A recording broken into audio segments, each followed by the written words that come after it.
Well, hello there, Apple Bites. This is your Apple Bite Written Writ Ralph talking to you straight from our show here, Apple Bites, where we take a bite out of the apple and share it with you. And of course, you got all these beautiful fellows here today hanging out with us, getting ready to geek out, talk about their projects, and get creative, have fun, and get geeky. Of course, our co-host today is Ray, who's still madcapping. Still, we haven't even launched yet. We got about 8 weeks to go. I've got like a lot to show off and very little I can show today. And it is very torturous, but I am very excited. So how is it doing trying to get the follows? Is it worth it? Is it working for you?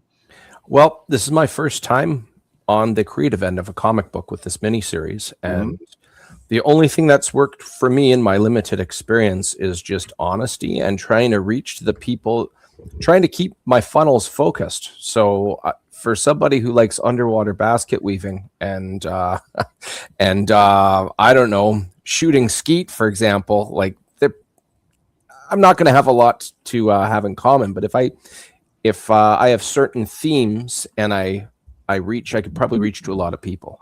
You and I have already talked about my book has a lot to do with camaraderie and friends, and having that homage of a friend or a circle of friends you don't get to see as much as you get older because of age and responsibility, be it kids, school, work, moving, etc. If I say that, people tend to really, you know what, I would be interested in seeing that. Especially the D&Ders, because that's what usually kills the group. Yes, and it is fantasy. Definitely has D&D flair, and when you start talking about things that people really relate to, my intention is to show off honesty, and I think I'm getting that back. So the people that are legitimately interested are following, which I'm super flattered. That's for sure. I can ask you guys the same thing because you guys are both doing social media events. How is it when you're doing the follow aspect of things before you get into the nitty gritty of things? Whoever wants to go first. What's that? Whoever wants to go first. You go for it. What do you mean by the follow aspect, I guess? Can you quantify? Have you just done Zoop or have you done Kickstarter before? Oh, I see. I've only done Kickstarters for mine so far. Found that to be successful. I'm not, I've explored some other ones to see. Part of what I found is that, especially after the first one, is I get organic traffic on Kickstarter. So there's people that find me there that would never find me in any other way. So I'll probably, always run a Kickstarter in some way. Just I've been decreasing the dollar amount every time. I've looked at some other platforms, but let me ask you this, because that's what we're talking about, is the follow aspect of the Kickstarter. Because in the beginning, you guys try to get the followers. Yeah. And it's very important to get those followers because it always starts you off in a good place. So how does it work for you? Are you able to get a good amount enough followers, or because I know it's really hard to do the followers, I can tell you. Yeah, because it's like the lowest, it's the easiest thing for someone to do, but also the hardest. Because there's literally there's no barrier except for, I guess, signing up to getting an account on Kickstarter if you don't have one. But I mean, I try to be as clear as I can. I'm like, you don't have to buy anything, you don't have to support the campaign, but like if you can follow, that's such a huge thing for us. You got to bow to those algorithm gods. Yes, definitely. Besides the first one, I found it to be a little bit of a struggle, but also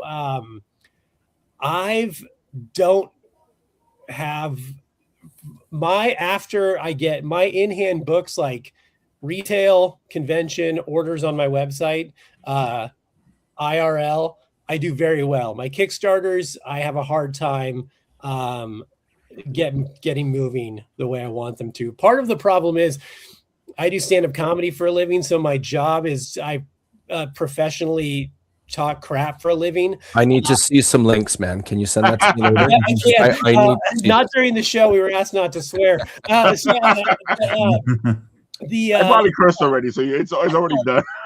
So I often get demoted in the algorithm pretty hard because I can't keep my big fat mouth shut. And so I've been shadow banned on Meta a number of times, and it affects all my accounts. I mean, I've literally had shows in areas where I'm running ads on Facebook. I'm like, why are ticket sales low for this show? And then I'll go to the ad, and it's like it's spending the money, but it literally is shown to 0 people. And I'm like, oh, you guys have absolutely just decided you're gonna take my money but not show me to anyone. I like it. That's exactly what I'm talking about, man. They like doing that stuff, or they'll show it, or they'll show you to the people already following. Yeah. So I need to remember because I did this the first Kickstarter, whenever I did the first one, I'm like, okay, for like 6 weeks leading up and 6 weeks after, I'm gonna like play nice on Meta. Like I'm not gonna anything I feel like I want to say to talk crap, I'm not gonna do it. And I feel like I got a lot more action, and then after the last few, I kind of forgot that. So, it is partly my fault, I realize, but it is just tough to play the game of the algorithm, Oh, we know that algorithm game. Yeah. And it's funny that you're saying this because we tell our followers all the time. I'm like, dudes, you guys are constantly asking me how to support artists, how to support people. Dude, one of the best ways to support them is during the beginning of the Kickstarter, where they just asking for followers. Yeah. Yes. You don't do any money. You're just following the thing, and it helps out so much, and it's free to do. At the most, you probably have to sign up for Kickstarter. At the most. Right. Use whatever burner account you use for your porn site. You never have to see the spam email, and just click follow and never think of me again. Act like you're my parents on It's My Birthday. Never think of me. And just let it go by. Yeah, I feel like those the early steps with the follows and stuff like that works so much better when you're doing things like anthology books, where it's like, what is this about? Oh, it's about this concept. Okay, I might be interested in that. Let me see. Because, anthologies also, you have suddenly a whole bunch of content to show all at once because you got all these people working on stuff. So, like, I feel like I co-ran a book that was an anthology book at one point, and it's just like, oh, suddenly we have thousands of people following us. That's weird. I've never had that before. It's like, usually I'm working on a story that's like, it's like, can you tell us what your story is about? All right, let me clear my throat first and Buster Rhymes. Yeah, I was like, let's get this paragraph down to a few sentences. That's awesome, man. Yeah, that's why I like of those types of books, because it's one of the reasons why, like, before we used to have one guest on the show, and then I realized that if I have multiple guests on the show, their audiences come to watch the show, and then you have multiple audiences who probably didn't know each other on the show, looking at other people's stuff, and it kind of spreads the word. And I was like, okay, so let's keep doing that. So sometimes what I'll do now is I'll have 3 or 4 people on. And now you got all those different audiences, and those people who are watching them will come on, and somebody will end up with a new follower or 2. Speaking of which, Raph, I can't find you on Facebook streaming right now. We are on. You on Insta? What's that? We're on Bit and Apple. You got a link? Hold on. Let's see if I got one. Because I can see myself, because I usually put the phone on just to make sure everything's okay. I've learned that you need to make sure. The ways of the force. If you don't learn the ways of the force, you'll learn the ways of the farce real fast. Exactly. So I'm going to do that. What I'm going to do is I'm going to start with you, Deece. Why don't you tell the people all the good stuff? Give them the spiel. Let them know who you are, what's going on, why they should do whatever you want them to do. Yeah. My name is Deece Casillas. I am a stand-up comedian and writer by trade. If you like comedy, you can follow me at deece.comedy for that stuff, but we'll talk about the comic book today. I am in the midst of launching the Kickstarter for number 4 of my series, Kill Stan.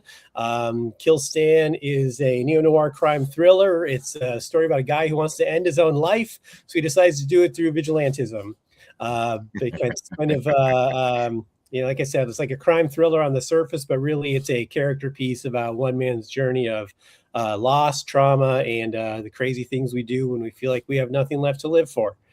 Interesting. So he's like a walking death wish, essentially, through vigilantism.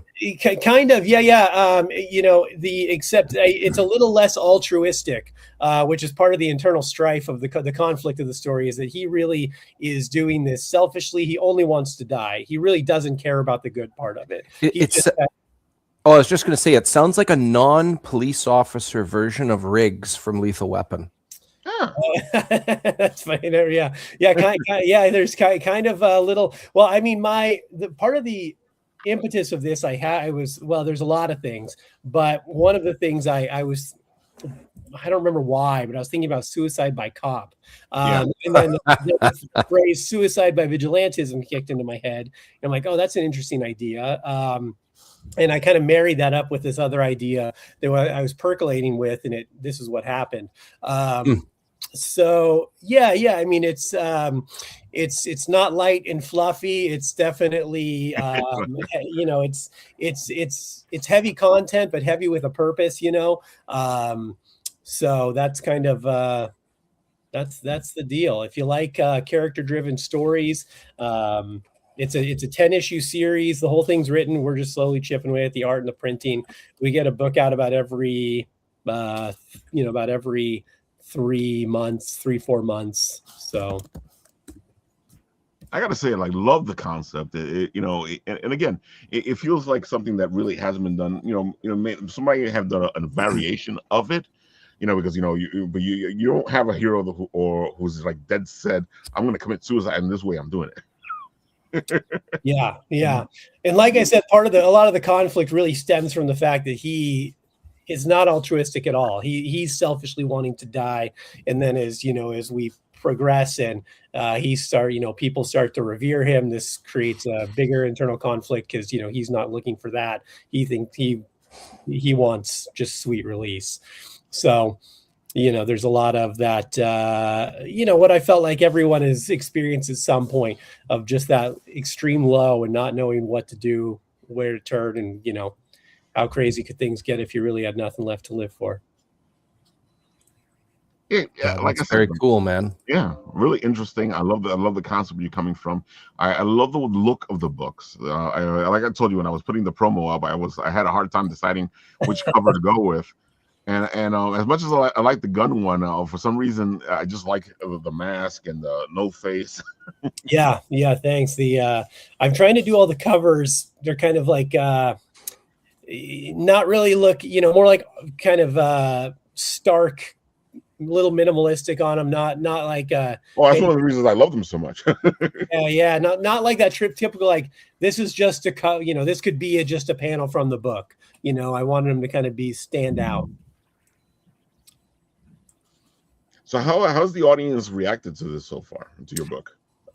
Really, really well, man. People really have resonated with it, which is great. I think, and that was kind of the purpose. Like I said, I wrote it with the intent of there's kind of like a little vacuum that you can slip into as the reader into Stan, and he's kind of like your avatar through this adventure of things we've all felt of kind of at the end of our rope and not knowing like what we have left or where we can turn, and obviously this is a crazy extreme, but it's kind of this nepenthe for people to get into and feel what he's feeling and have that be their own personal kind of reprieve from it. So I've had a lot of people who've experienced some hard things say it really validated their feelings on how they've felt about low points in their life. Pretty.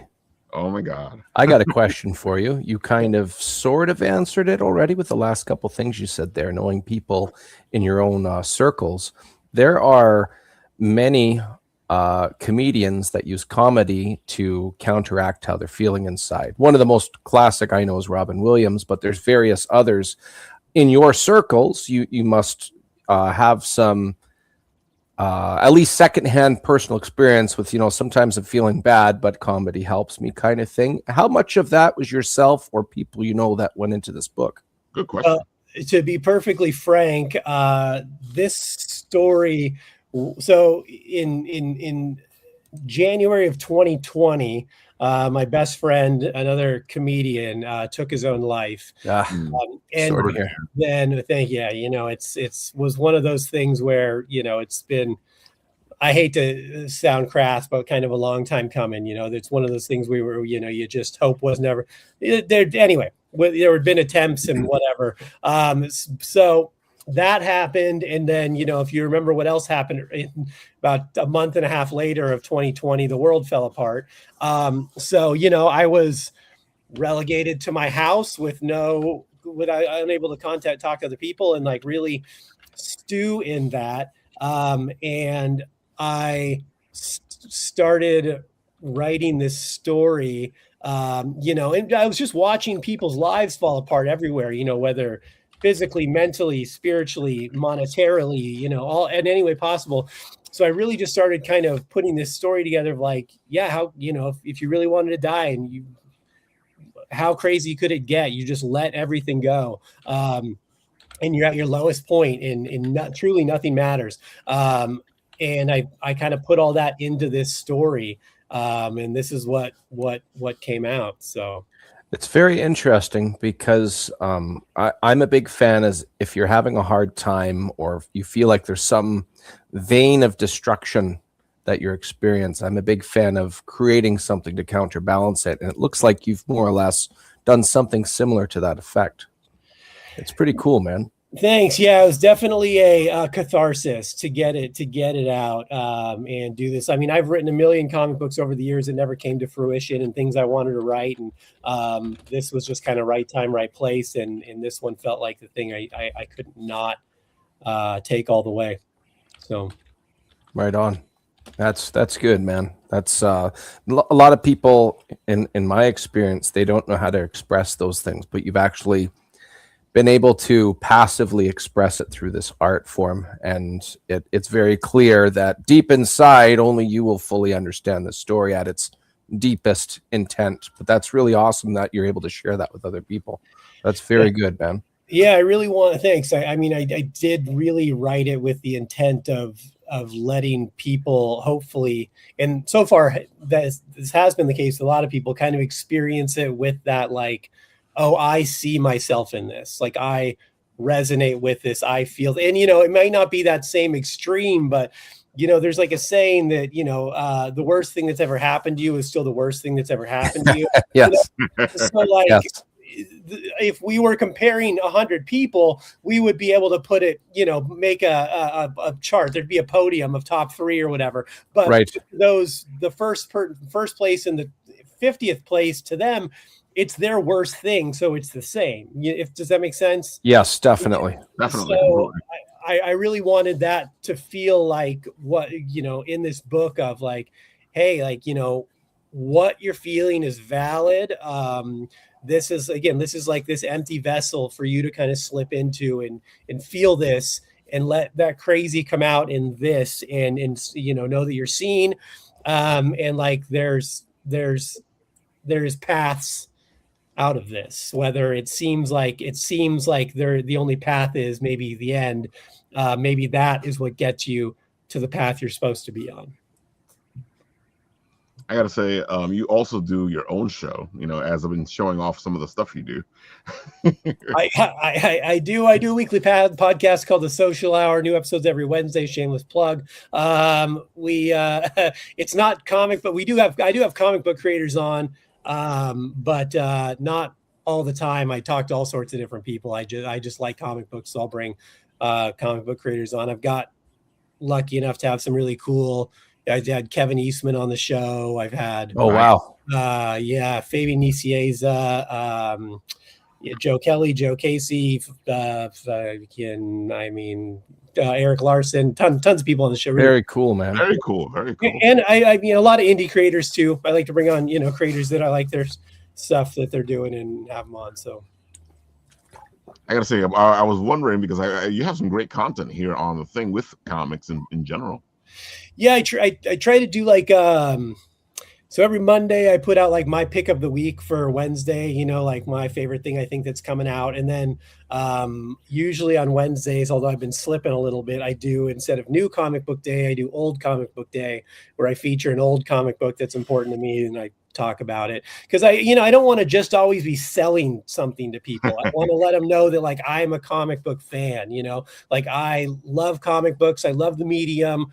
These are things that I love, things I like, things that have, you know, been influential to me. Maybe it'll resonate with them.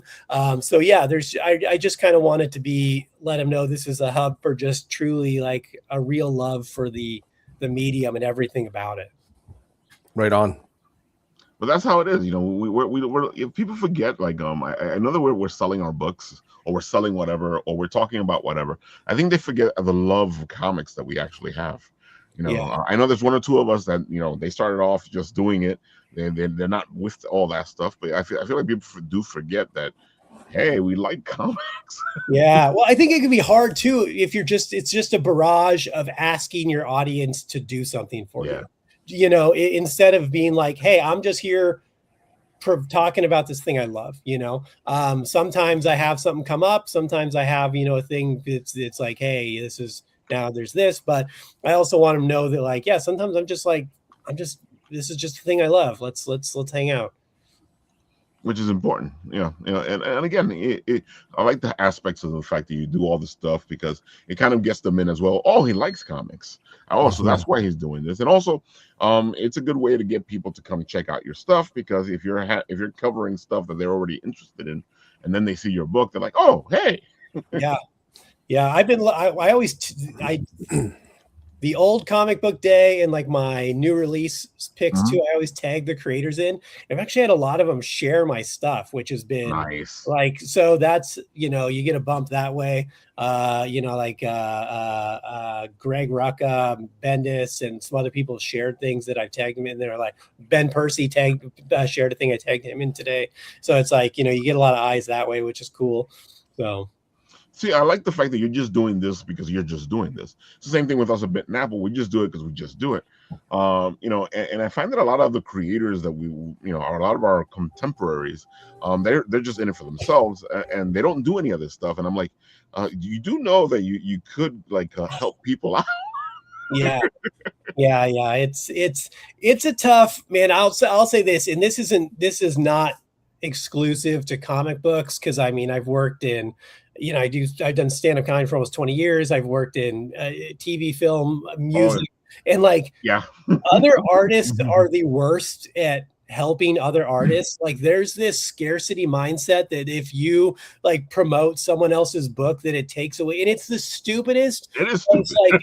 It's like such weak-minded BS. Like I mean, I have tried so many times in anything I've done, but like even in comic books, I'm like, I try to get some creators together. I'm like, hey, like, let's do this thing where like we'll all if you post something, like I'll comment, I'll share it. Like, you know, we all of our fans like the same thing. Comic books, we're all doing the same thing. Like, I don't fear losing a reader to you guys, not because your content isn't good, but because like I believe in my content. I believe that we can both have the same reader. Yeah, you know what? There's a counterbalance to that. There's an easy way to offset that. People that have that scarcity mindset, like you call it, usually comes from a place of insecurity. 100%. The way you negate that is you take the step first and you help them, be it a promo, a shout out. It's not that they're going to help back right away, but it gets their defenses, their unnecessary defenses down, and they'll start relaxing. Eventually they start to reciprocate. It's like that. I don't know if you guys ever watched Ted Lasso,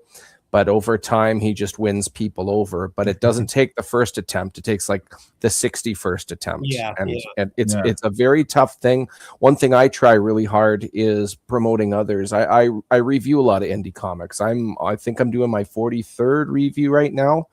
And I've been doing that for the last 30 years. And it's a really cool community that I've just I just went around and gave hugs, essentially. Now they're hugging back. With consent. Yeah, of course.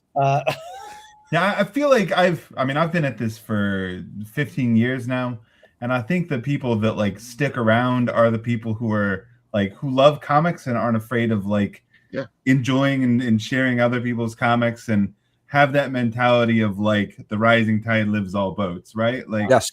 And I think the people who come in and freak out and don't want to share anybody else's stuff and don't like, it's so easy to tell when you're reading a book that's written by somebody who doesn't read comics. Like you can immediately tell. Even if you're not looking at the script, even if you're looking at the actual book, like, because those people are terrified all the time. They're terrified that people aren't going to understand. Yes. That the artist isn't going to back them up and draw something that's like going to convey what they're after. So they over explain everything. And those same people are the ones that are afraid of other people's books, that are afraid of promoting things, that are afraid of like actually just like, I've had so many experiences where I've been at a Comic-Con and like somebody's been at my table and they're like, well, this is all right, but what I'm really looking for is this. And I'll be like, oh, my friend Andy is like right down there. You should go check out his table. That's exactly what you're looking for. And like that goes such a long way. And I think is very much the trick to longevity in comics, both in making them and selling them and just being part of the community. Because I think obviously stuff like this, the people who support one book are very likely to support other books. And so like, you get in that game and there's so much more. If you're sharing that crowd with other people, a lot of those people are going to give back to you. Yeah. It seems like it should be easy, but people make it hard. I don't get it though, because we're not competition to each other. As much as people think we are, we're not competition to each other, because the same person that bought my book might buy your book. Yeah. It's not like I'm not buying your book anymore because I'm buying the other book, and that's not what usually happens. It's almost like that competition thing. Every customer has only enough money to buy my book. Yeah, and that's it. That's what it seems like the mentality is. That's exactly the mentality. Yeah, I mean, like there's like a million Facebook pages, groups of creators and stuff. And I don't know how many times I've gone on and been like, hey, like drop your Instagram and I'll give you a follow. Just give me a follow back. Like let's all build our following. And there's like 10,000 people in these things. And if I get like one or two people that reply, that's like that's a lot. Good day. And I'm like, man, this is like free, boost your numbers, let's all just get a free extra 200 followers or something, or 3, it's like, should be, to me, it's a no brainer, but other people go like, whoa, like what are we doing? Steal my audience. Yeah. That's another thing. Like we both have shows, right? If somebody's watching your show, they're watching your show for a particular reason. And now if they watch both our shows, they're watching for different reasons. It's not the same reason that they're watching your show. Yeah, 100%. Yeah. I don't know. It's an odd thing. I don't get it. Folks, just help each other out. It's easier to rise to the top if we're helping each other all rise to the top. Yeah. People spend so much energy being scared of other people. I don't know. So, Jeremy, you tell the people all the good stuff. Give them the spiel. Go for it. All right. So, hey, I'm Jeremy Whitley. I am a writer and creator of comics. I've been here for about 15 years. You've probably seen a lot of my stuff with like younger readers, everything from Princeless to The Unstoppable Wasp, which I did with Marvel, to I wrote 60 issues of My Little Pony. Had a book called Navigating with You that came out 2 years ago that got a Stonewall Award, won a bunch of stuff. I'm not talking about any of that today. What I'm doing today is I'm working on a campaign on Zoop. So, we're across the street, the other site, working on comic stuff. Zoop is cool if you've never seen it. They just do comics. Kickstarter is a big everything place. Zoop just does comic stuff, which is something that's cool to me that those can both exist. And so what we're doing is we're doing a flip book, which if y'all were around in like the late 90s when all the annuals that Marvel did had like Web of Spider-Man on one side and you'd flip it over and it's Amazing Spider-Man on the other side. So it's this cool thing of we have 2 first issues of 2 books we're writing, both of which I'm writing. We have 2 art teams working on them. Slay and The Girlfriend Survives. They're both mature readers books, so not exactly the stuff I usually write, but if you like that stuff and you don't mind a little blood and violence, then is might be up your alley as well. So basically, you chip in one time, you get both books. We have digital, but we also have the physical. I love the little flip book. This is the only time it's going to be available is on the Zoop. So if you're getting something special and unique for contributing to this campaign. A little bit about the two books. Slay is sort of a post-apocalyptic fantasy western. It's about a girl who wants to be a monster hunter because her mother was one, so she's sort of on this quest to find this legendary monster hunter, the Scarred Rider, to train her to fight monsters. But she's out there in the world trying to get by, so she decides that she's going to take up one of these bounties that are for the Scarred Rider and pretend that she is this person she's trying to find, and she is immediately in over her head. So she's fighting a monster she has no idea how to beat, and just really just getting her butt kicked, while also running into the person that she is pretending to be, who is just as dangerous as the monster, if not way more so.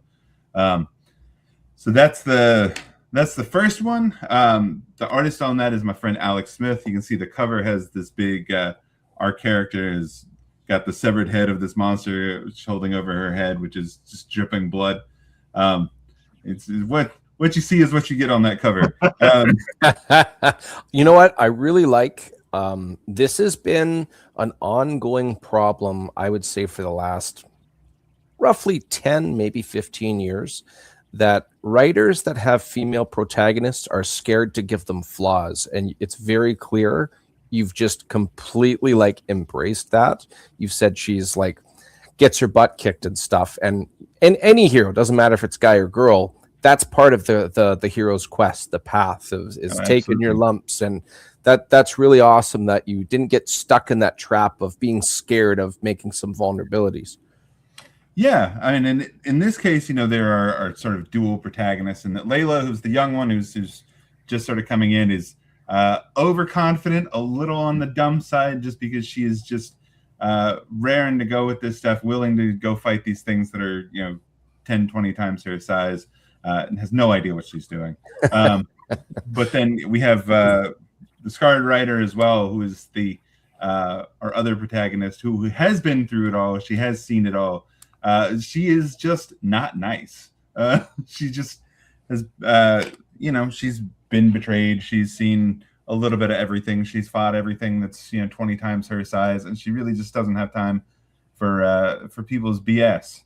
So especially not somebody who's throwing themselves into this basically into this monster's mouth. And actually, if you scroll down a little bit on the Zoop site there, you'll actually see there's some of the pages from Alex Smith, who's my artist on this. It's written and inked by him, or drawn and penciled and inked by him. Jesus. And it is colored by Kelly Fitzpatrick, who has worked with me at Marvel and other places. So it has this really cool, very washed out Western feel, but also once you get into sort of that action, when you get in there, it gets pretty intense and pretty bloody. So that's our first issue of that, which we've been working on for a while. The second book right below that is the Girlfriend Survives. And sort of the concept of that one is, for anybody who's been reading superhero comics long enough, everybody's familiar with the idea of fridging. I had a feeling that's what you were doing. Yeah. You have the girlfriend character to the superhero whose only job is to get murdered so that he can get mad or sad. So this is sort of our turning that on its head, where, there's the girlfriend who is she's the girlfriend of the secret identity, thinks she's just dating a normal guy, but suddenly becomes the target of this arch nemesis villain character. But it turns out that she has quite a bit more up her sleeve than anybody else expects either. So she seems like a pretty happy, loving, happy-go-lucky, definitely gonna get killed type girlfriend. but she's as you'll find out when you read the first issue, has a lot more going on than that, and can hold her own when it comes down to it. But and then I love the cover of that. You know, and the first thing I think about is always the Kyle Reiner, poor Kyle Reiner. Yes, yeah, you know, that's where the concept of fridging comes from. Poor Kyle Reiner's girlfriend got murdered by. I know everybody on this podcast will know who it is, but like on the street, I don't think 90% of people, even that know about comics, would know the name of the guy that killed his girlfriend and stuffed her in a refrigerator. It is Major Force, the worst name, the terrible villain name. But like, yeah, she's, you know, that's how important the story is that nobody even remembers who the villain is. But they do remember that this poor girl got murdered and stuffed in a refrigerator. Those pages showing right now, one thing that comes to mind visually is the contrast between Sarah Connor from the first and the second Terminator movie. In the first one, she's, as shown here, pretty flowery dress, permed up hair, life and smiles, and by the end of it, she's definitely not like that. But the way you describe her for holding her own sounds like Terminator 2 Sarah Connor. Yeah, if you want to see that transition over the course of a comic book miniseries, that is absolutely the way that book is going. So awesome. Yeah, I like it. Yeah, I think it's funny to me because a lot of people's reaction to like being told about fridging and being told not to do it was just like, oh, we're not going to have those girlfriend characters anymore. We're going to make them more interesting. It's always been my opinion that like, if the best thing you can think to do with a character is just kill them off, then they're not a very good character. So it's just like, I don't want to be like, it's a skill issue, but I mean, it kind of is. Like, well, the big one is it's a cheap, effective, mind you, but still cheap way to make a villain look bad. Kill a girl, regardless of equality. I'm not here to debate that, but a lot of guys always put women on a pedestal. This is why they'll call their boat a woman's name and stuff, right? So if you want a really bad thing by an evil guy, you know, kill a girl, but it's cheap, like you're saying. But in all fairness, if we're going to go back to Kyle Reiner, in all fairness, shouldn't you have like a better villain, a major villain, and do the whole thing instead of just like a major forceful villain? Of the week? Are you telling me Major Force is not leading the Legion of Doom in 2020? That was his big move. He was trying to move up the ranks, you know? No, they're going to Scooby-Doo Lex Luthor's face off and show it's Major Force. I mean, murdering a helpless woman in a comic book, I feel like is the writer equivalent of like a wrestler being like, oh, I hate Cincinnati where all the people are poor and ugly. Like, yes, yeah, that's a cheap way of getting bad guy established. Yeah. But to be fair, Cincinnati's pretty poor and ugly. Well, I mean, it's like, yeah, it's cheap, but is it accurate? All right, I mean, that's the more important. One thing I think is it takes a step longer to do, but regardless of who gets killed, when a person gets killed off, give a lot of establishment. Rob Kirkman with The Walking Dead was good at that. Mm-hmm. Obviously, Game of Thrones stories does that all the time. But if you give a lot of establishment, a queen, a princess, or a king, or a prince, or when you give them a lot for the reader to invest in and then pull it out from underneath them, that's more of a justified fridging, if you will. Exactly. As opposed to who's this person doesn't matter. They're in a fridge. It's like Gwen Stacy, you know. I mean, like that was something that was built up for 150. That's why it hurt so much. 121, she died. Yeah. So yes. So yeah, it's like she was. That was like it's not like she had just been introduced 3 issues earlier. She was a main character for 100 issues, and then I love Peter's love, and then it's like that. That one cuts deep, Yes. Yeah.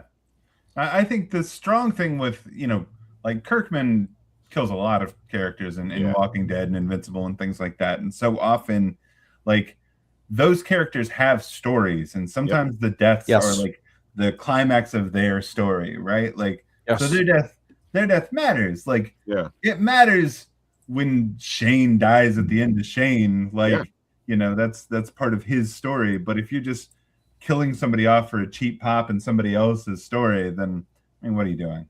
Yeah, that's a tough one to justify.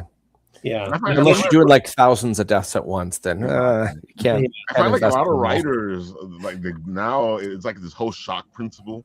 It really doesn't have anything to do with the story. It's just that they're trying to either give the hero something or give the audience a shock. And I'm like, yeah. But it's just like you just become Banshee of the X-Men. It's like we got to kill someone that isn't named, but also we don't care about. Fly at this plane, there, like, Mr. Cassidy. You're up. You're about to get killed for the 7th time in the last 20 years. Sorry, buddy. Oh, bloody hell! I need a drink. Exactly. Which is sad because when they first came back, when they killed Thunderbird, you weren't expecting it. And, that hit hard. You kind of got invested into the character because here's a new run of the X-Men. You see, so it bugs me out because they did it the right way there. Mm-hmm. And then later on, they're like, let's just throw somebody.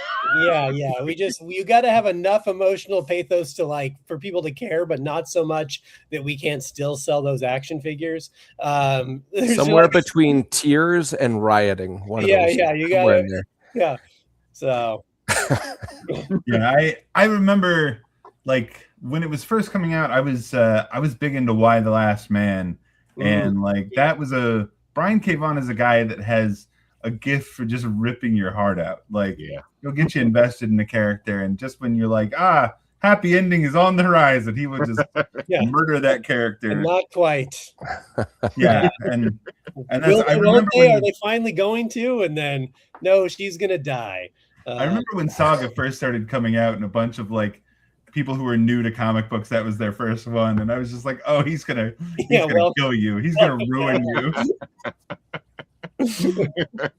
But that's why it's so. That's the thing is that's why it's so good. If you're upset about it, that means you care. You're invested. If someone dies and you're just like, all right, moving on. The writer hasn't done their job. Yeah, absolutely. I find that that's the case also for other storylines. Like, all of a sudden somebody's gay, and you're like, where did that come from? There's no story there. I understand that sometimes people, hide who they are, but at the same time, so and so is gay. I'm like if you sit there and go, where, how did this happen? Somebody's done a bad job. This is completely outside of this person's character for the last 300 issues. Yeah.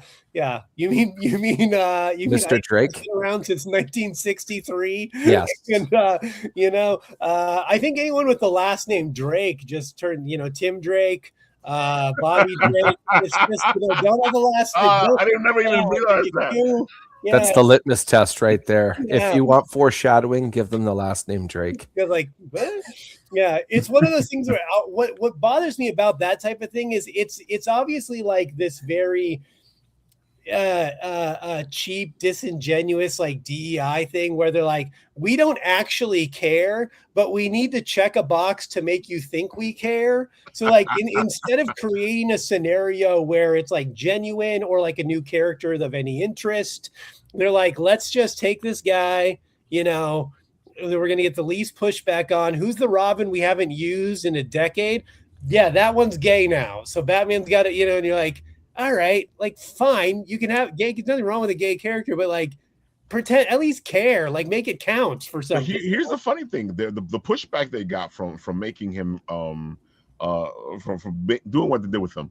They sat there going, "Oh, you guys are so whatever." I'm like, no, you just took a character that has a following and disrupted him completely, made him something that is not in his character. All of a sudden, you just throw it there, and then all of a sudden they go, hey, you the audience just you're homophobic, you're gay, you're whatever it is they want to say, and I'm like, dude, this is not my story. Yeah, I mean, don't expect me to buy it. I feel like there's a handful of different ones, because I think Bobby Drake is an interesting one just because he is a character that has been around since the 60s, but he's also had a lot of girlfriends that he did not care about, which really is one of those things. All right. All right, he had this girlfriend, and then what happened to her? What happened to Opal Tanaka? Where's she at? Yeah. Every month he's got a different girlfriend. He doesn't care about this stuff. Bobby Drake is the Sam Malone of the X-Men. Like, listen, if an Asian fetish isn't going to do it, he's definitely.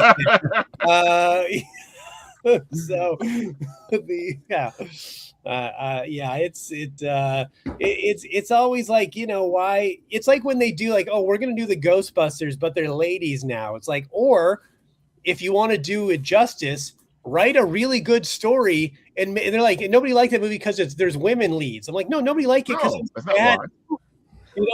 One of the most frustrating things about that movie is, the first, I sometimes people, depending who I'm on the podcast with, hate my guts. But when I say that I was born in 1984, the only reason I'm saying it here is because I was born the same year as Ghostbusters came out. So like the franchise is just as old as me. It's part of my life.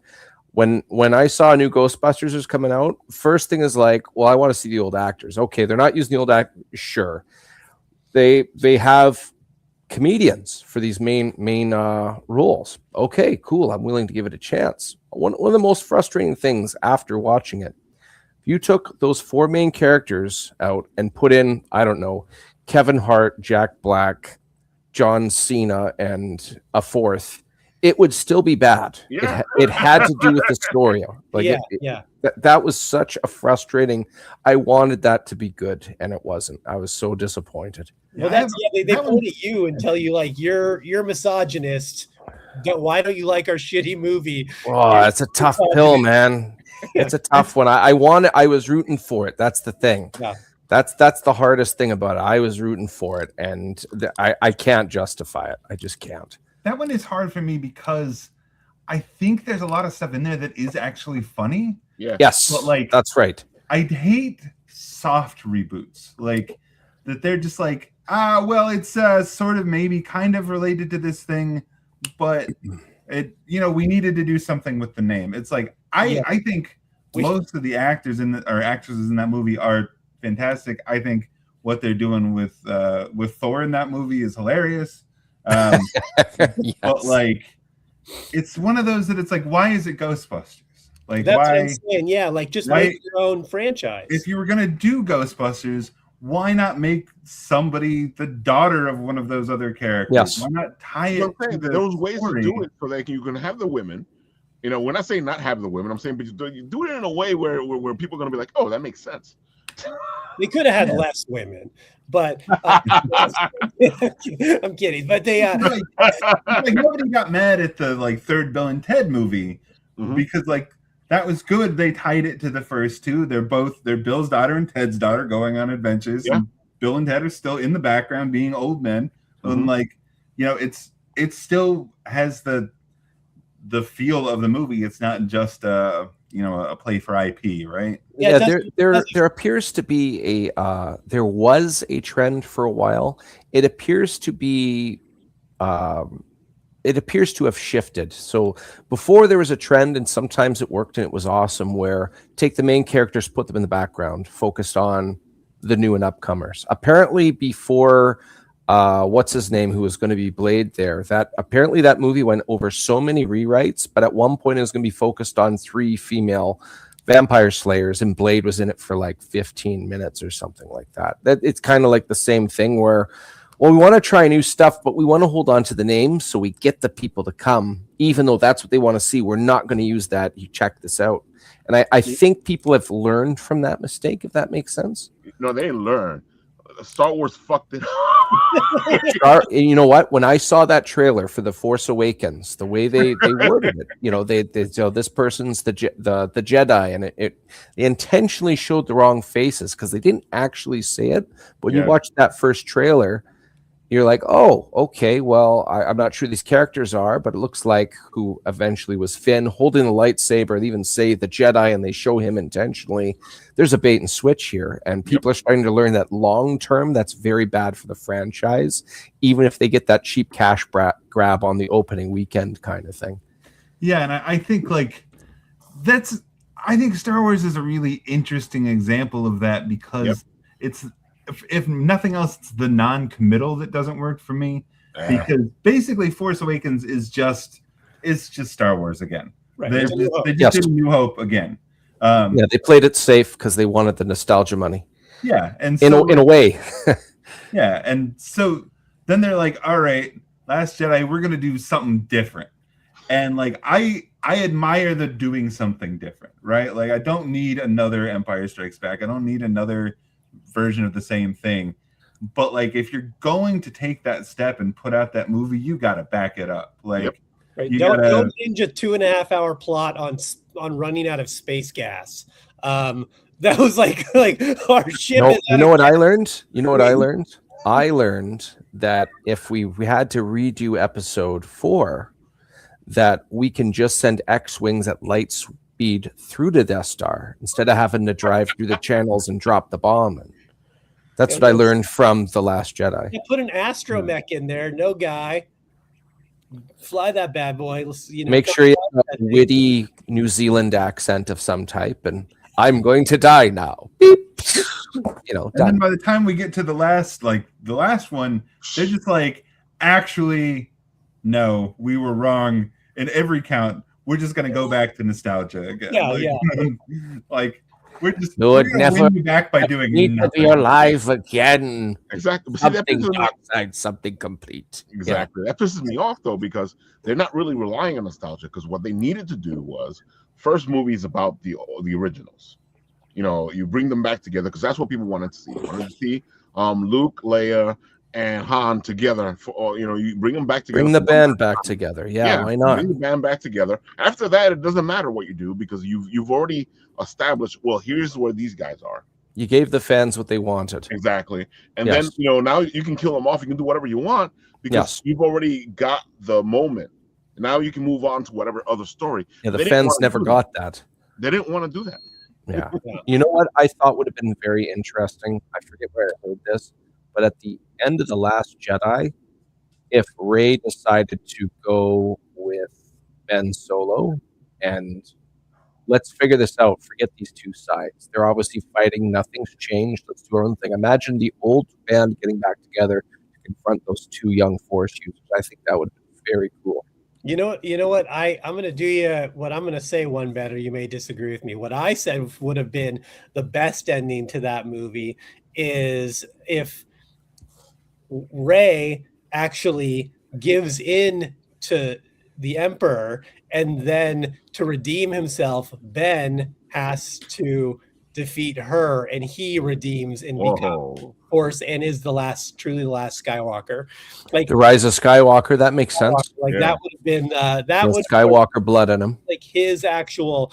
So deep down, the whole story would have been about him and his ascension and redemption. The new Skywalker versus the new Palpatine, essentially through Rey. That's an interesting take. I don't disagree. It actually makes disagree with that. Pardon me. Also, what a different take. What a take you wouldn't have expected. Where like, oh, this heroine that we've been watching, she actually is. We kind of get to watch the birth of Darth Vader, essentially, like in real time, like this new Sith, which I thought would have been a much more interesting. Because otherwise, it's just such a retread. And I mean, I can complain about it the whole time. My biggest thing is I was in the theater watching that third one. I went and watched it, and I'm sitting there watching it. And I remember watching the movie and sitting there, and it hit me. I go, I don't know any of these characters' names. I go, that's how little I give a shit about these movies, how little they've made me care about these movies. I don't know their names. It's salty that they tossed the EU into the these are the main characters, So see, but again, it goes back to what I'm saying. I feel like the problem with one of the problems with the second movie is the fact that this whole Luke Skywalker thing comes out of nowhere. I think if they would have gave him some backstory, at least in the first movie, going, this is what's happened, this is where he is, this is why he's doing what he's doing. I feel like if you would have done that, it would have given him an arc. That way, by the time the second movie comes around, now we know why he is where he is, and he ends up being a better person for it at the end of it. But you give him an arc. The original setting of just hearing Luke Skywalker is missing, I was interested. Like, okay, let's see what's happened. Mm-hmm. We're going to see it in the movie, right? It's going to happen, right? I'm waiting for him to show up, right? Oh, Kylo Ren slashing everybody up. Luke's going to show up and save the day, right? Oh, we saw him for a grand total of 15 seconds, if that. One thing I feel like that's a real Lost problem. Oh, yeah. Where they were like, Luke Skywalker is missing. We don't know where he is. We're not going to solve that problem. Well, the thing is, Mark Hamill, when he was being interviewed for The Last Jedi, and for The Rise of Skywalker and the other two prior to it, he said like over 50 times, you can find it on YouTube, he warns the fans. He says it subtly because he doesn't want to like breach contract or anything like that, but he says, you'll see it's different. It wasn't the way I thought it was going. But he's trying to like downplay it. But at the same time, like he's under contract, he has to follow through this, and he's just like, man, this is a dumpster fire. This is terrible. It's just crazy, and you see it. It's very clear in the second movie, and even more clear in the third movie, that like they did not plan this out. They didn't go like, these are the beats we want to hit for these three movies. Mm-hmm. Like, and I get it. Like you have different directors and writers, and visions are you can be a little fluid, but they were like, we made the first one. Now let's change directors and change visions. It's going to be great. What are we doing? What's next? Like, I'm like, you didn't think of what was next? Like you didn't We need horse bunnies on a gambling planet. Yeah. That's what we need. Well, like I feel like they really just wanted J.J. Abrams because he was hot at that point, and everything he touched turned to gold. But he was not going to sign on for 3 movies because everything he touched was turning to gold. So they were like, oh, we'll get him for 1 movie, and then we'll figure it out. We'll just have him consulting, I guess, and then we'll just give it to other directors. It's like, but you can see it though with a trilogy of movies.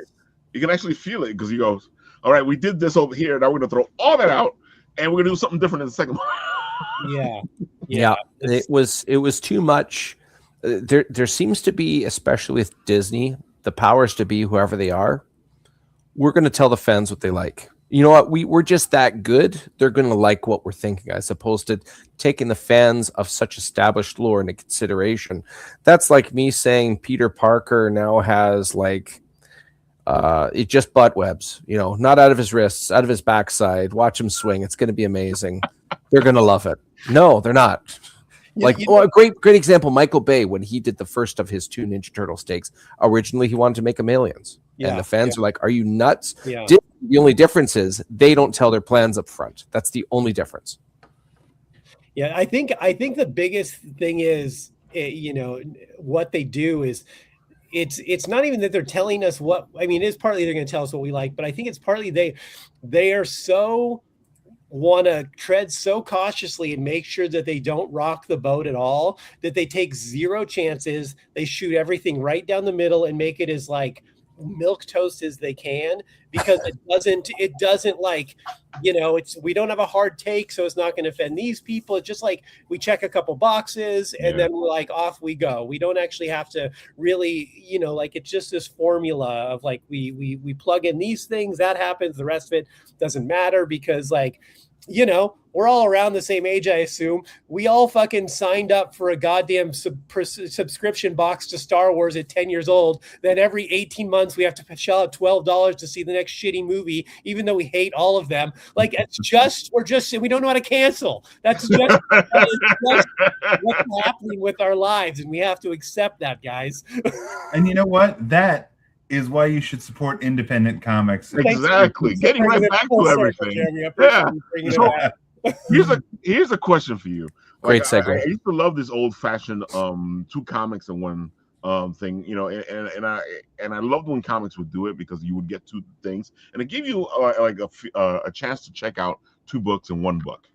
I feel like they don't do it as much anymore. Every once in a while, you'll find somebody that does it.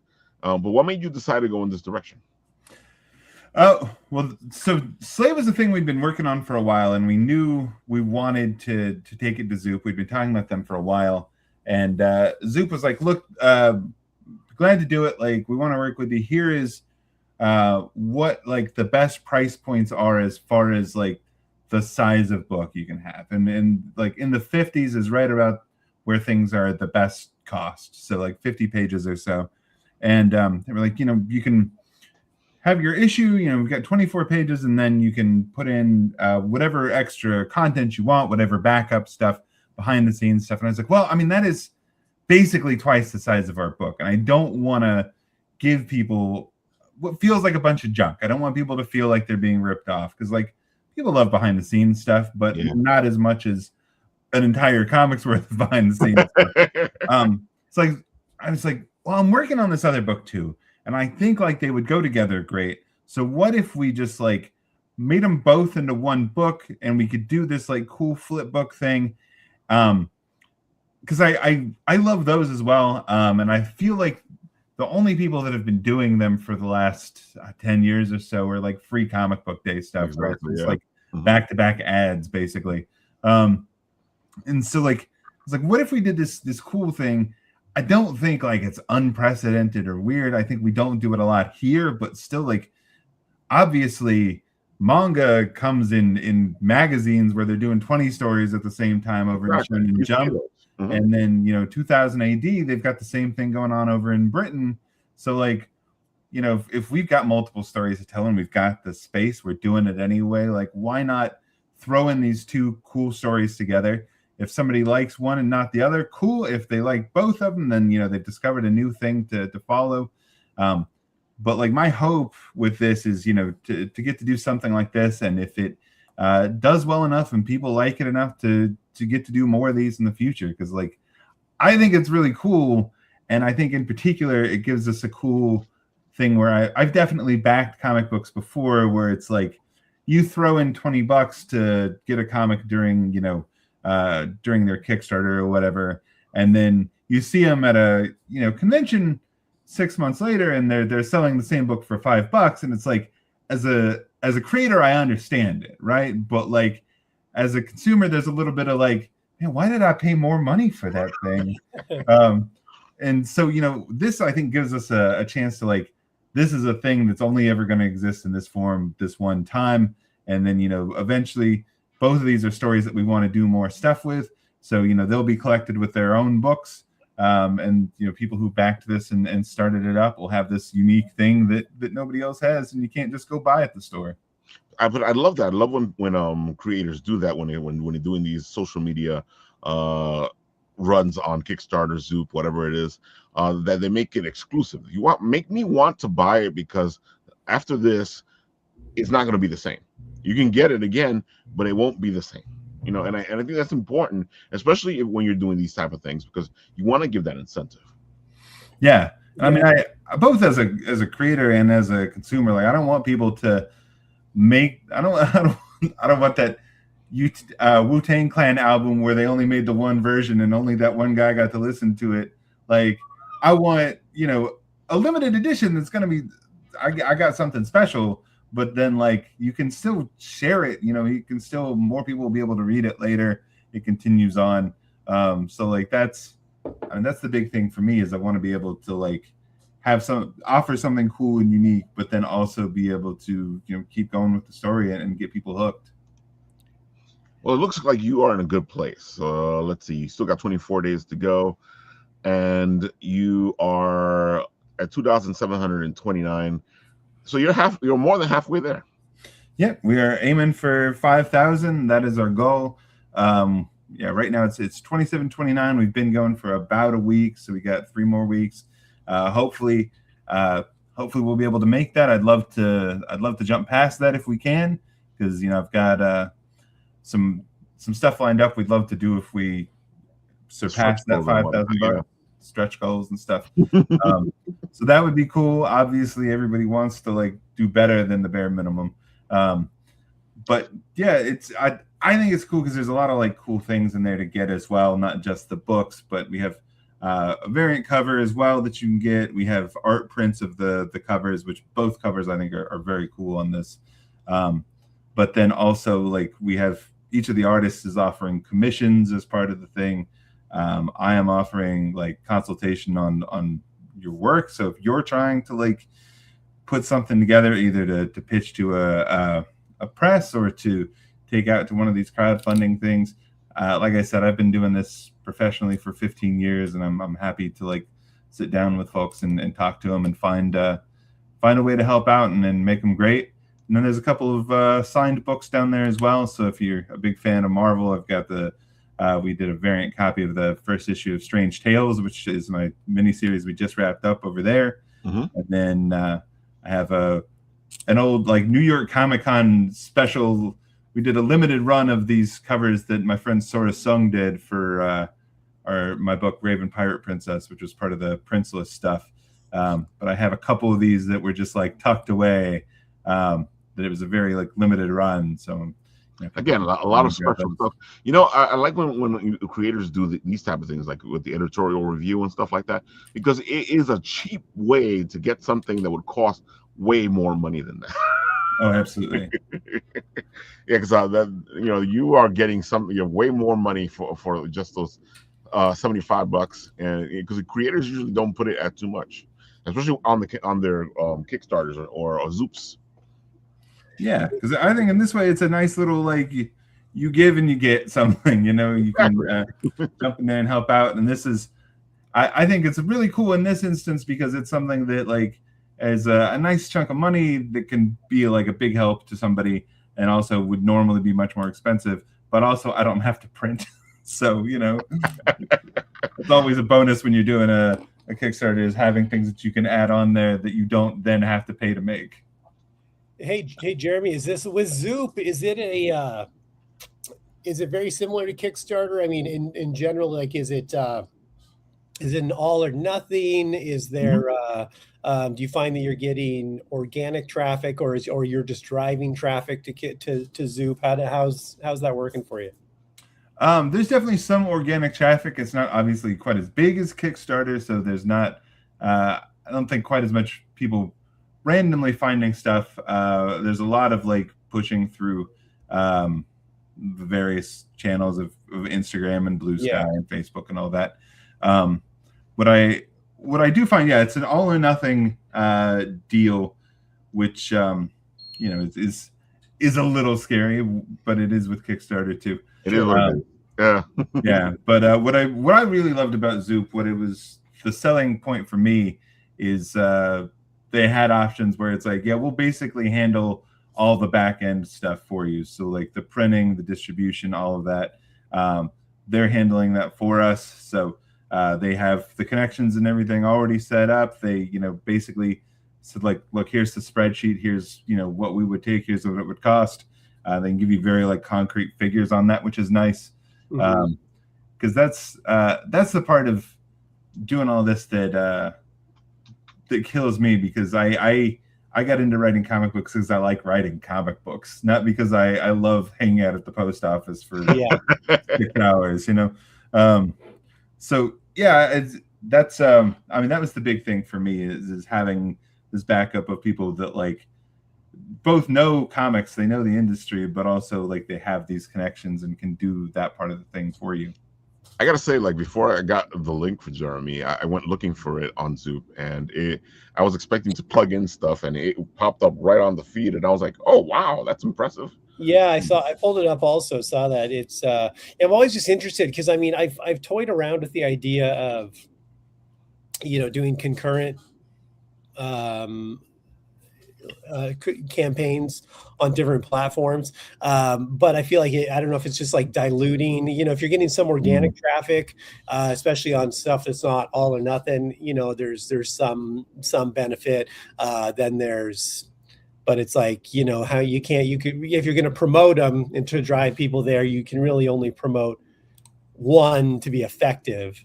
But it sounds like this is just real similar, just has the benefits of like not having to do the back end stuff. Yeah, absolutely. And I think it's an interesting trade-off, not being quite as big of a site. There's not as many things that you're competing against. Like I said, we're not up against movies and watches and whatever else, but also like there's only so many things going on there at a time, so people aren't necessarily getting referenced from other campaigns that they're going to. Yeah. So. Well, and I mean, it's the same thing. I think we're all in that same boat too.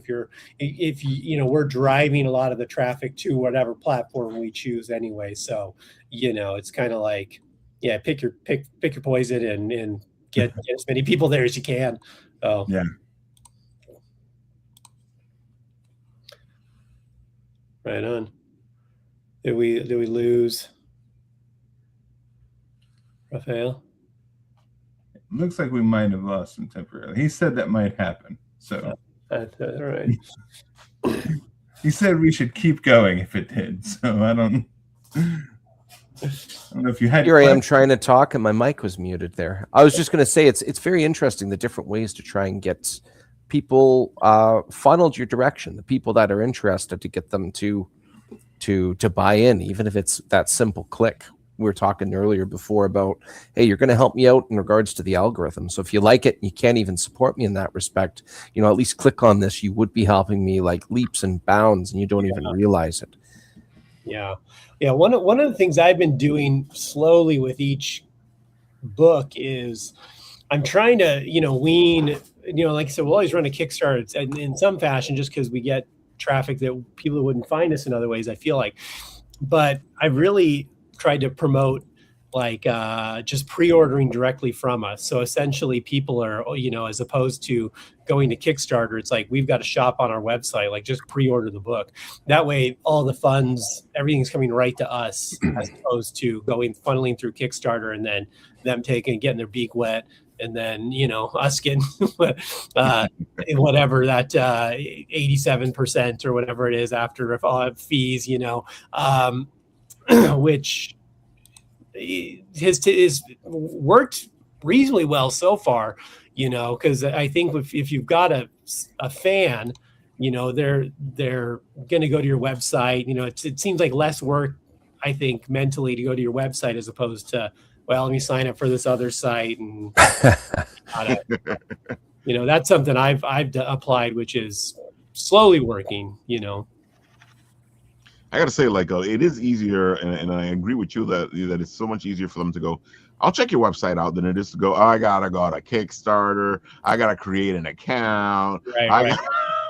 Yeah. And also it feels like, then it feels like you're like buying something as opposed to, exactly. It's more like, like, oh, I've bought this, as opposed to like, oh, I feel like I'm donating on Kickstarter or whatever. It kind of feels more like a direct transaction.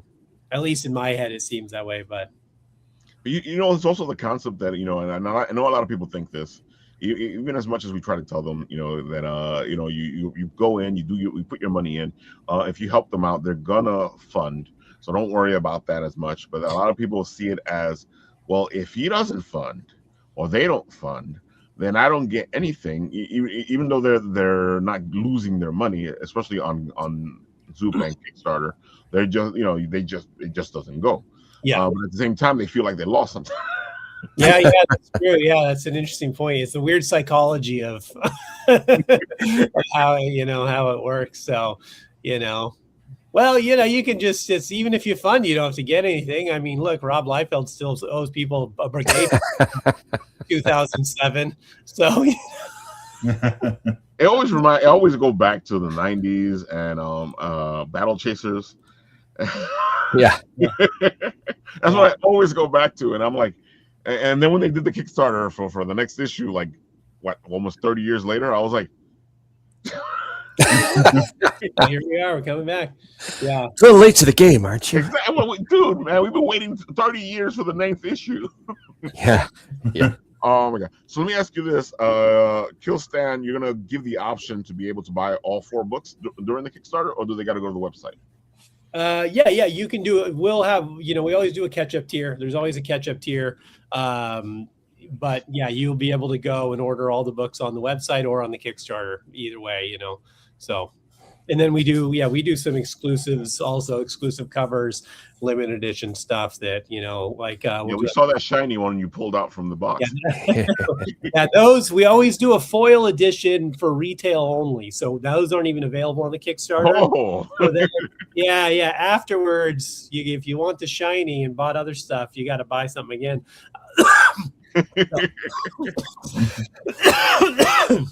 Your shiny's trying to kill you. Yeah. Kill by capitalism. I gotta say, so why don't you tell the people where they can find you on all the good stuff one more time? so they can go looking for this because this is a fantastic idea. Well, you know what? Let's give you a moment, Jeremy. Let's go back to you. You tell the people where they can find you and all the good stuff. While we give Jeremy a moment to like compose himself. Yeah. So the site for the funding itself is zoop.gg/C/slay. And if like I said, if you go to the website for Zoop, I will be right up front there. We're one of only a couple campaigns that are running right this moment.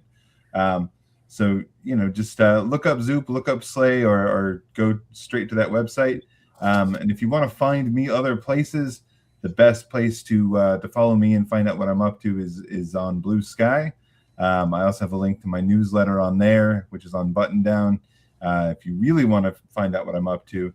And I also have a podcast where we do talk about some comics, but it's about horror movies. It's called Progressively Horrified, and It's all about politics and horror. So we watch a scary movie every week and talk about things like whether or not Jaws is feminist. So I want to be in on that conversation. So Jeremy, Yummy's saying that she just put an order for Zoop on the digital and a signed copy for Strange Tales because I'm curious. Oh, thank you so much. Yeah, I'm excited to get those to you. I'm excited to right on, man. Get this thing made. I gotta say, two fantastic works, folks. I put the links into the comment section to make it easier for you guys to go, because I know my friend is gonna be all like, "Well, Ralph, you didn't put the links in the comments, so I'm not gonna go look for it because I'm lazy." He doesn't say he's lazy, but I say he's lazy. All right, Deece, you good now? Yeah. So go to our website is inferno.earth. .earth is the domain. It's not .com. Our Instagram is at inferno.earth. Also has all the links on the link tree there. The Kickstarter for number 4. Pre-launch page is up. As we've talked so much tonight, it is very important to get as many followers as we can. So we don't have a hard launch date yet, but I'm aiming for around March 15th. Mid-March. So, but yeah, as many followers we can get on that is helpful. And then if you want to order anything, all the books are on the website. We've got multiple covers for each book.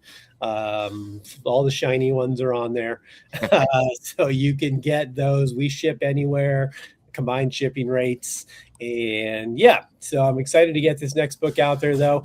I also, like we talked earlier, do a podcast, The Social Hour, new episodes every Wednesday. We talk to all types of people from all walks of life. I've had anywhere from presidential candidates to the guy who created the Ninja Turtles and more. So lots of different stuff on there. And if you like comedy, I do stand-up comedy for a living. You can go to deece.comedy on Instagram. Follow me there. I also have a special out called Not Your Cup of Tea. If you go to my website, Deece Comedy, hit the Not Your Cup of Tea link. We're doing a deal right now where you can pay whatever you want, and you'll get a full download of the 1 hour 4K. Oh, nice. Special. You can pay whatever you want. Most people pay like $5-10. You can pay $1 if you want. It's a dick move, but you'll still get the special. I like how you said it. It's a dick move, but come on. It's a dick move. You can still do it now. I get like 47 cents after PayPal fees, so whatever. I'll still send it to you. And check out my calendar. I'm performing across the country. I'm everywhere. I'm somewhere all the time. Coming near you. So I'll be in. Come to Winterpeg. Where the spit shatters on the pavement. I got a friend who's been trying to get me to come to Edmonton. So nobody's perfect. That's okay. I haven't been to Canada in a long time. I like to go to warm places. So maybe in the summer. To each their own. That's okay. I won't judge you. Anywhere's warm if you drink enough. Yeah. Exactly. You just saw the guy from the Titanic, man, and he drank all that stuff, just walked right off the ship. And survived. You drink enough, you walk on the water too. That's exactly what happened, man. Because it was the cook. He did all that. He drank all that alcohol, and supposedly it's supposed to kill you because it kind of makes you more cold. but he survived. He's ready to rock. Oh my God. All right, Mr. Ray, why don't you tell the people all the good stuff? Give them the spiel because Spiel. You know what? I got some they're screens to listening share to here. you. I got some. I got a couple things to share. I'll just the first one I'll do semi as briskly as I can. We'll put it that way. Hey, where are you hiding? Come back. This is where I start looking like some type of boomer / dude. I know it's here somewhere. My computer's glitching out, and this is comical because when I needed it in its dire most, it decides to. Well, don't worry. Look what my computer interesting. did. I'm not even showing your thing here. Interesting. There we go. The Madcaps, issues 1 to 3. This is a mini series. The whole thing is based off of one night, which involves 4 friends meeting up for the first time in a while back at their hometown. They are in the wrong place at the wrong time as they help stave off an undead outbreak, and it is led to believe that the outbreak is caused by a relatively new fictional drug in circulation called Weave. And these fellas follow a lead or two, and they are more and more so encouraged that these two things are not mutually exclusive. They are directly involved. This involves finding a bandit's hideout, which actually has citizens captured, which completely throws a wrench into what their suspicions were. Leading into issue 3, these individuals are... the best I could say right now is... there is a time-sensitive issue. They are not the right people for the job. They're the closest ones to fix the problem. Before it turns out the entire city is overthrown by sunrise via a curse. So they have to pacify it. I can't say any more. Actually, maybe I let out a little too much there, but I don't think you guys mind. I just wish I could share. It does not show. Oh, it's lying to me now. Here we go. I'll share a couple of covers here. I don't know if you guys can see that. It's coming up here. It's finally working now that I've given the premise. This is turned out okay. So this is the main cover. There's the 4 main characters. We have Chasgo Blundale, the lovely blue-skinned elf in the back left. We have Madrakis Darthual, the lovely descendant of something known as the Great Stormworm, which is essentially a kaiju-esque electric eel that lives out in the ocean. We have a full-blooded dwarf in the bottom left, and we have a half-gnome, half-dwarf in the bottom right that blasts raw magic out of a telescope that kind of peeks over his shoulder, synced to his goggles. Anyways, this was drawn by Victor Medina. He's done the interiors for issue 2. He's currently punching out issue 3 as we speak. And this actual picture was a warm-up for issue 2. I liked it so much with some color corrections. We got a really nice main protagonist cover. With that said, leading up to this point, nobody has any idea about the origins of this drug I've mentioned. So here we have the main antagonist cover. If anybody knows the name Harv Salteras, who drew the first year of Ghost Rider in the 90s with Dan Ketch as the writer, that is his handiwork. Colored by Dan Kemp, who colored over 100 issues of Spawn for basically 50 to 150. To have these two guys merge and combine their talents. I've had them do it for me twice now. They've never done it before. I'm really proud that I got these two guys I mean this as a compliment, living history to combine their efforts. They've never done it before. That just makes me super happy. So this is the main antagonist. It's an elven necromancer, and things are going to hit the fan, and it's not pretty. The last cover I'll show right now, which Raph seems to like a lot, is Glow in the Dark. This is of Chasgo, the blue-skinned elf, who I was mentioning earlier. He's a very careful individual, hiding his appearance all the time, disguising himself as a human for various reasons, which I'm not going to stretch out the details on this because I'm trying to keep this brief. But in this 3rd issue, there's no hiding. So this cover depicts that it's his time to shine in regards to physical violence. And lastly, if it will allow me to do it, I'm almost done here. I'll try and keep this as quick as possible. I think I found it. I think it's going to work. Come on. Don't make me a liar. You know how it works. As long as you're talking and doing the clickety-clackety, it's all 80s, and people will be like, oh, well, let's wait for him to finish this clickety-clackety. I just wanted to show off. I just wanted to show. It's so close. Click, click, click. Yes. Yeah, see? 3 black and white pages. I just wanted to show off some of the awesome stuff that Victor Medina's been like putting together here. I'm surprised Victor's not in the audience. Oh, yeah, he shows up a lot. Almost there. I just got to make sure I'm hiding off the rest of the panels because there's some really cool ones I want to share, but I can't yet share. This is just the black and white, just the pencils and inks. It's digital. There we go there. Boom. Ooh. Boom. So you got this is exclusive, Raf. Nobody's ever seen this before. So there's 3 of them. People. You can see some nice little undead action here as everything gets crowded. It's this panel, despite the quality of what you're looking at here, it does not do the story justice of what's yet to come. And it will be cathartic to finally be able to talk about this entire series. I've been doing 1 issue a year, so this is 3 years in the making of keeping my mouth shut and biting my tongue. And finally, we'll be able to tell some really cool stuff and discuss it. But until such a time, that's all I can show you right now.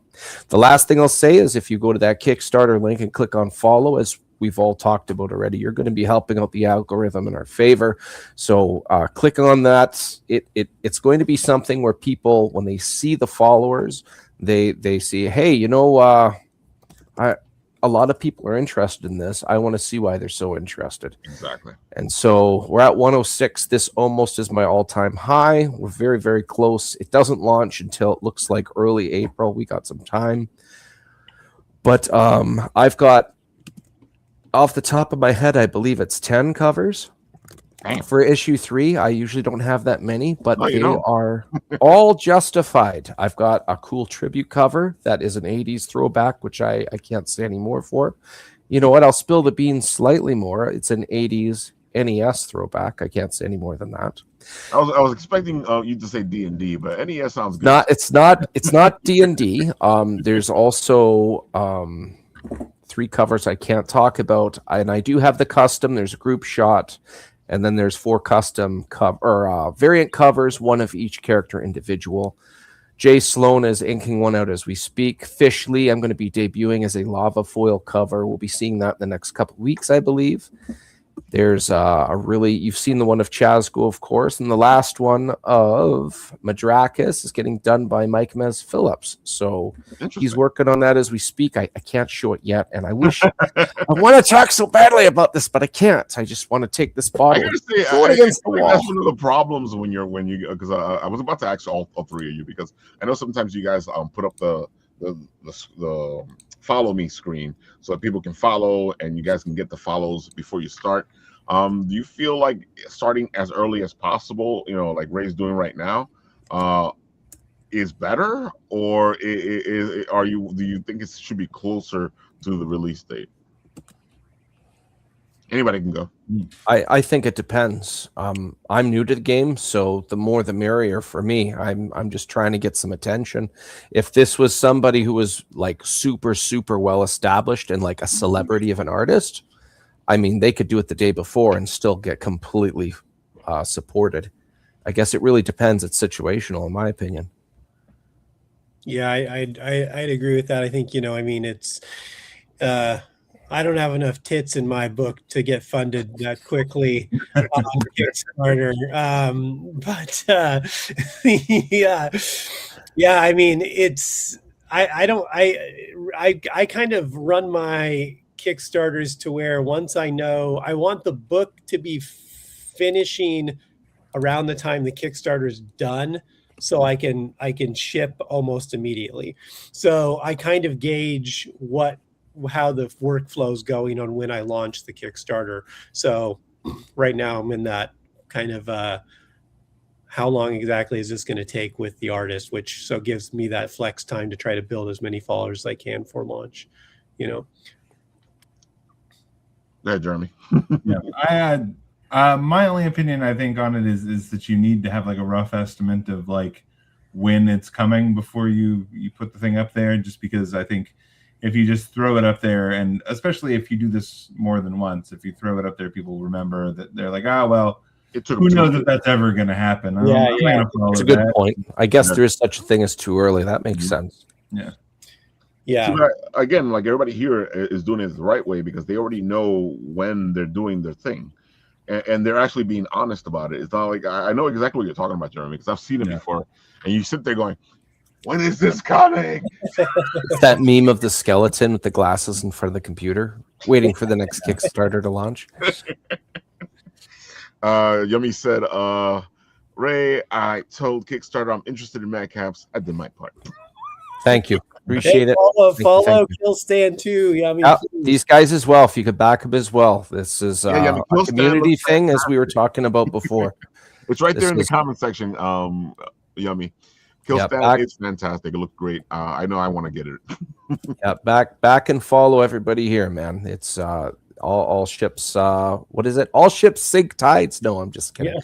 All tides raise. No, we rise together. Yeah, this is a community, and it's always awesome to hang out with different people for There you first go. time and stuff. I thought she did because I know her already. There's another one. There's another one on there. Just keeping in mind there. All of us are on there, but no pressure. We can't make you, but really appreciate. what I know there's lots of. I follow that one too. And a lot of people here. Anybody listening? There's so many good stories out there. Yeah. One thing I think everybody in this room and I mean most people I've been streaming with or reviewed their comic. You're not, no disrespect to Marvel or GC, but a lot of these stories you don't have to deal with. Right on. You don't have to deal with 60 years of lore leading up to the comic. My book, it's 3 and done. And everybody here, kind of the same thing. You don't have to understand a bunch of innuendos of I mean, I already used an Amazing Spider-Man reference of, 121, Gwen Stacy dies. Yeah, sure. I'm a fan of that era of Spider-Man, so obviously I'm going to know that. But if you have a bunch of references in modern and how do you jump onto these issues? For us, we don't have that problem. What you see is what you get. You'll be thoroughly stimulated. It's something different, and people aren't. We don't have to like water down. We need another issue in here because we need this issue to line up with a different story arc going on in a different issue. We don't have anything of that. It's what we want to do, and it's fun, and it's awesome. Yeah, that's a great point. I always tell people when I talk about the book is that my book is a 10-issue series. I'm like, there is an ending. So this isn't a Lord of the Rings token-esque epic that you're signing up for. Like, you are every issue counts. You're moving towards the ending. So know that like, and I think early it's important to do that. People want to do their opus, their swan song right out the gate. I'm like, no. First of all, you're probably not good enough. Second of all, like, build a little bit of a log of people to trust you, to like your stories and following before you jump into the big thing. So, Exactly. So, folks, I hope you enjoyed all this. I hope you followed all these beautiful people and checked out all their beautiful projects because you should. Support all the creatives because, this is how you get good stuff, man. With that, I will end this show the way this show ends because on this show, what is it that happens? Oh, yeah, this happens.